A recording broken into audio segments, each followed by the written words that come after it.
Shalom saudara, selamat pagi, salam sejahtera bagi kamu.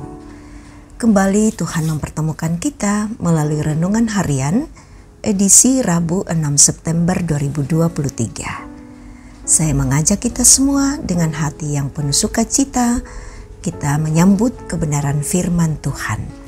Pagi ini kita akan membaca Keluaran pasal 12, ayat 1 sampai ayatnya yang ke-11. Mari membuka hati, memberi tempat bagi Roh Kudus menuntun kita membaca dan memahami firman-Nya. Marilah kita berdoa. Ya Tuhan, kami sangat berbahagia menikmati kemenangan melalui kehidupan baru yang Tuhan perkenankan bagi kami.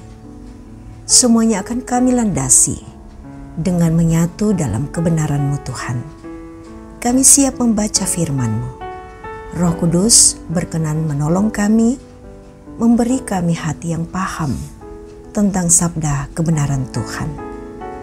Ampuni dosa kami, berbicaralah ya Tuhan, kami siap mendengar. Amin. Keluaran pasal 12 ayat 1 sampai ayat 11. Tentang perayaan Paskah. Berfirmanlah Tuhan kepada Musa dan Harun di tanah Mesir, bulan inilah akan menjadi permulaan segala bulan bagimu. Itu akan menjadi bulan pertama bagimu tiap-tiap tahun. Katakanlah kepada segenap jemaah Israel, pada tanggal 10 bulan ini diambillah oleh masing-masing seekor anak domba menurut kaum keluarga, seekor anak domba untuk tiap-tiap rumah tangga.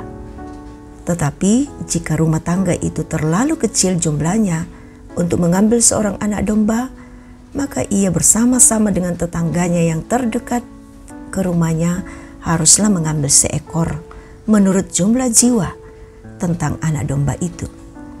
Kamu buatlah perkiraan menurut keperluan tiap-tiap orang. Anak dombamu itu harus jantan, tidak boleh bercelah, berumur setahun. Kamu boleh ambil domba atau kambing. Kamu harus mengurungnya sampai hari yang ke-14 bulan ini. Lalu seluruh jemaah Israel yang berkumpul harus menyembelihnya pada waktu senja. Kemudian dari darahnya haruslah diambil sedikit dan dibubuhkan pada kedua tiang pintu dan pada ambang atas pada rumah-rumah di mana orang memakannya. Dagingnya harus dimakan mereka pada malam itu juga. Yang dipanggang mereka harus makan dengan roti yang tidak beragi beserta sayur pahit. Janganlah kamu memakannya mentah atau direbus dalam air. Hanya dipanggang di api, lengkap dengan kepalanya dan betisnya dan isi perutnya. Janganlah kamu tinggalkan apa-apa dari daging itu sampai pagi. Apa yang tinggal sampai pagi, kamu bakarlah habis dengan api. Dan beginilah kamu memakannya, pinggangmu berikat, kasut pada kakimu dan tongkat di tanganmu. Buru-burulah kamu memakannya untuk Paskah bagi Tuhan. Amin. Itulah Paskah bagi Tuhan. Itulah tema kita pada saat ini. Saudara, ada banyak cara yang digunakan oleh manusia untuk mengingat dan merayakan peristiwa penting dan menentukan dalam perjalanan hidupnya. Baik itu secara pribadi, bersama keluarga, maupun bersama-sama dengan orang lain. Peristiwa kelahiran dirayakan dengan acara ulang tahun. Peristiwa kemerdekaan dirayakan dengan upacara kemerdekaan dan berbagai bentuk kegiatan yang meriah. Perayaannya selalu diusahakan agar sungguh-sungguh memberikan kesan mendalam, meskipun bentuknya bisa sangat sederhana. Percikan darah korban dan makan daging dengan roti tak beragi serta sayur pahit diperintahkan Allah sebagai bentuk dasar dari perayaan Paskah bagi umat Israel.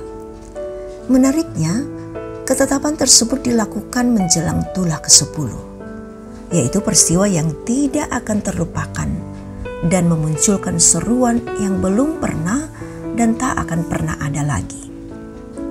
Peristiwa pembebasan yang sangat dramatis itu tidak akan terlupakan. Akan selalu membuat orang Israel mengingat dan merayakan perbuatan Allah yang besar, serta dengan kuasa yang dahsyat dan tak tertahankan.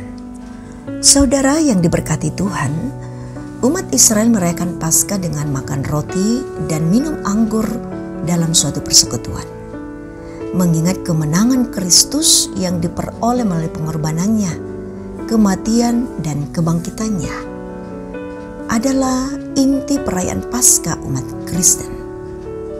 Kiranya dengan merayakan Paskah, kita selalu mengingat dan menghormati Dia yang telah melakukan perkara besar untuk menyelamatkan kita. Perayaan itu ditetapkan Tuhan untuk mengingat dan merayakan perbuatan-perbuatannya yang dahsyat. Tuhan sendiri menetapkan cara itu untuk mengingat Paskah yang diberikannya. Terpujilah nama Tuhan. Amin. Mari kita bersatu dalam doa syukur kita kepada Tuhan. Kita berdoa.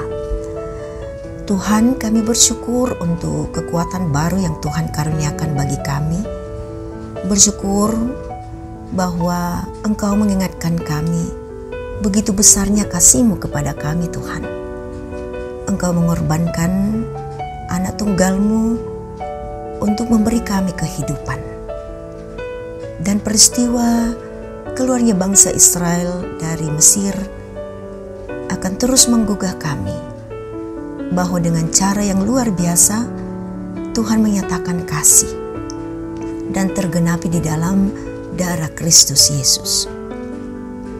Untuk semua kegiatan kami hari ini Bapa, kami serahkan ke dalam tangan kasih-Mu.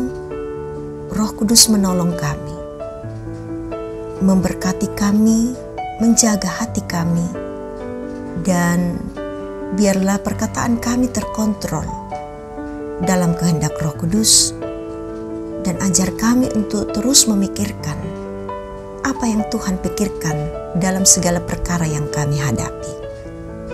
Dalam seluruh kondisi keadaan kami Tuhan, kesehatan secara fisik dan mental, Tuhan tetap Engkau memberkati untuk semua perawatan yang boleh kami berikan dan yang boleh kami terima. Perkenankan semua yang kami kerjakan hari ini sungguh mempermuliakan Tuhan. Ya Bapa, ini kami yang datang berserah kepadamu, mengungkapkan rasa syukur dan sukacita kami. Sendingkanlah telingamu Tuhan, dan perkenankan kami memahami apa yang Tuhan rancang dalam hari ini bagi kami sekalian. Ampunkanlah segala salah dosa kami. Kami berdoa dalam nama Tuhan Yesus, Juru Selamat kami yang hidup. Amin. Terimalah berkat Tuhan. Tuhan memberkati engkau dan melindungi engkau. Tuhan menyinari engkau dengan wajah-Nya dan memberi engkau kasih karunia. Tuhan menghadapkan wajah-Nya kepadamu dan memberi engkau damai sejahtera. Amin. Demikian kebersamaan kita dalam renungan pagi ini. Tuhan memberkati kita semua, tetap bersukacita dalam sepanjang hari ini.